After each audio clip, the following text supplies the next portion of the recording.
Hello everybody, Zen here, bringing you more of the patch 2.0 content on the PTS. We're back in Scum and Villainy on the second boss. This is with the same group that I was in on with the first boss.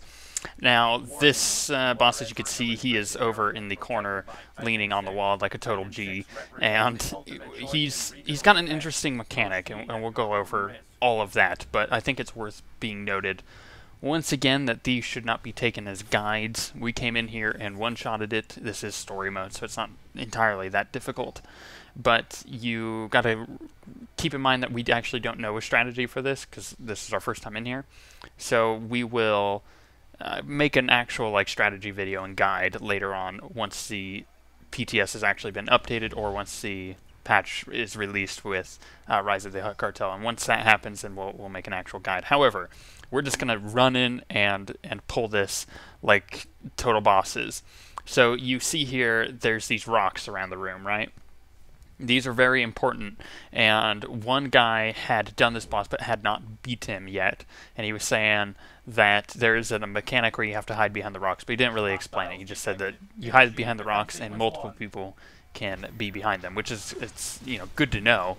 So I pick up the boss, and you're supposed to face him away.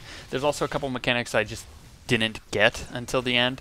Like you'll see here, he's shooting all these missiles across the room, right? So they will start landing, and I had no idea what was going on, so we all started running away.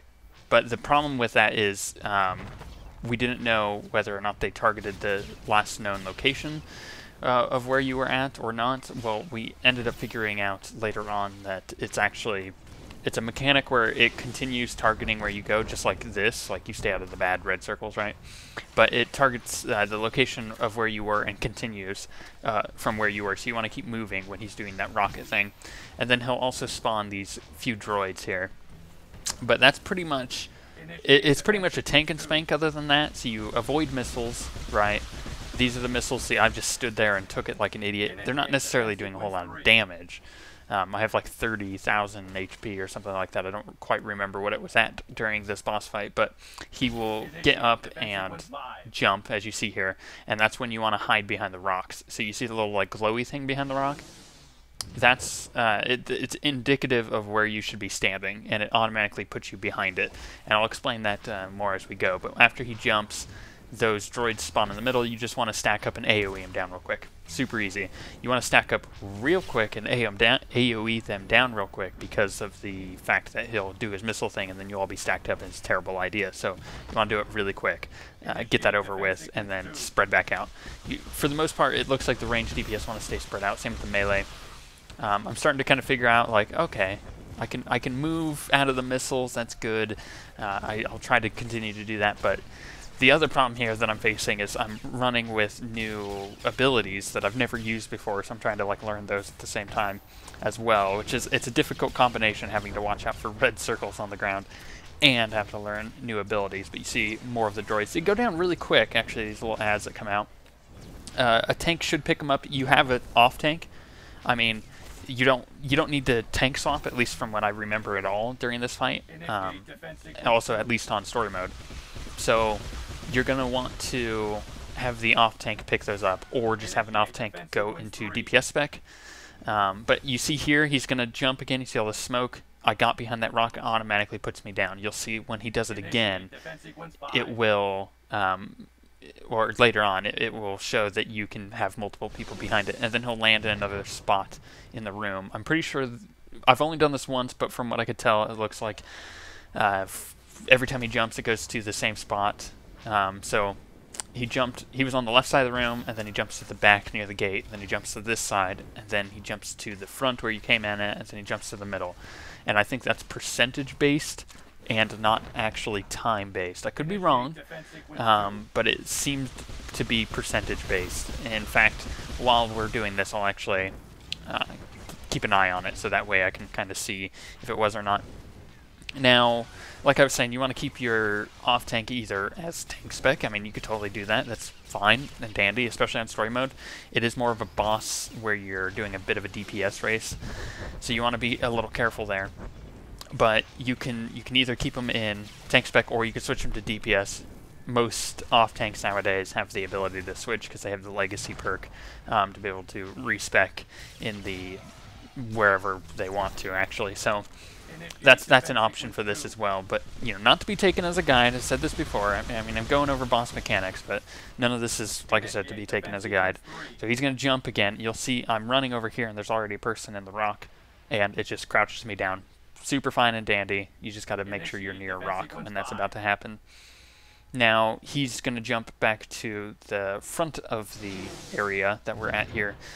All these ads get, you know, thrown out here. I would suggest as a tank, if you're going to be picking him up just to taunt him, because you never know, he may switch targets on you and you may not realize it. Our other tank here could have been picking up the ads, but we were dealing with them without actually having to tank. That's another thought too. Maybe if you had like a melee DPS, like let's say you had a Marauder and you had an off tank, they could just be DPSing the boss the entire time if you had good enough AoE DPS out in the field, take care of the ads. So that's another thing you could possibly do. I'll experiment with all of these and figure out what is the most efficient way of taking out the boss, especially in hard mode, because we don't know what the hard mode things are yet. They may be like random abilities, like maybe there is a tank swap that needs to happen, maybe there is like harder adds to AoE and stuff like that, so maybe you'll actually need to use an off tank.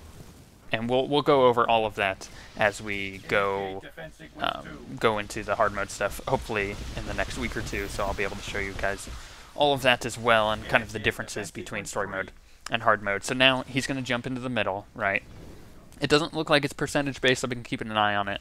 It does look like it might be timed, but I will confirm that later on when the guide has come. Our guy there wasn't actually behind a rock, so he just got totally owned, so we have to res him, and then we have to destroy the boss in the middle. He goes into a burn phase here too, which was a little surprising, because I didn't see it coming. Actually, none of us really saw it coming. So it was one of those like confusion moments. You don't really know what to do in the fight, which isn't really a problem if you have a group of people that you play with every week, because you can quickly, you know, figure out like, okay, we need to do this, we need to do that. You go over here, you go over there, you heal this, you pop your cooldown, this and this and this. You're like really quick with it if it's your actual group. But in this situation, it's a completely random group of people, so we don't know each other. We don't know who is who. Actually, it was we were having issues calling each other out on Ventrilo, but he goes into this burn phase here. And I think he takes additional damage, but he does this fire thing, as you'll see here, and you want to stay out of that. It just did a ton of damage. You see it did like 4k. So it's hard to tell where it's at, because like you see the graphic on the ground, there's like 2 empty spots. I don't know if that's actually 2 empty spots or not, and I'm having a hard time understanding where to stand during this as a melee, because I think he does a ground slam too. On top of shooting missiles out to everybody and setting the ground on fire around him.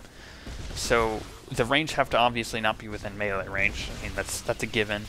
But I'm wondering if the melee needs to like stand in him. I'm watching it here. I'm still taking quite a bit of damage, but that could be from this ad. I don't think the ad does that much damage though. So it's weird. You might need to have your DPS spread out, like your melee DPS spread out and not do anything.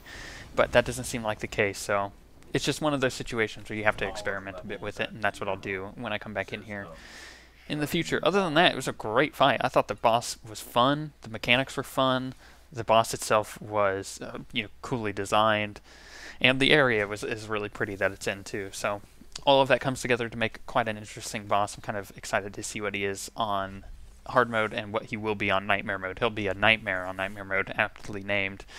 But on that note, I'm going to go do a couple more of these, and we shall see you guys next time.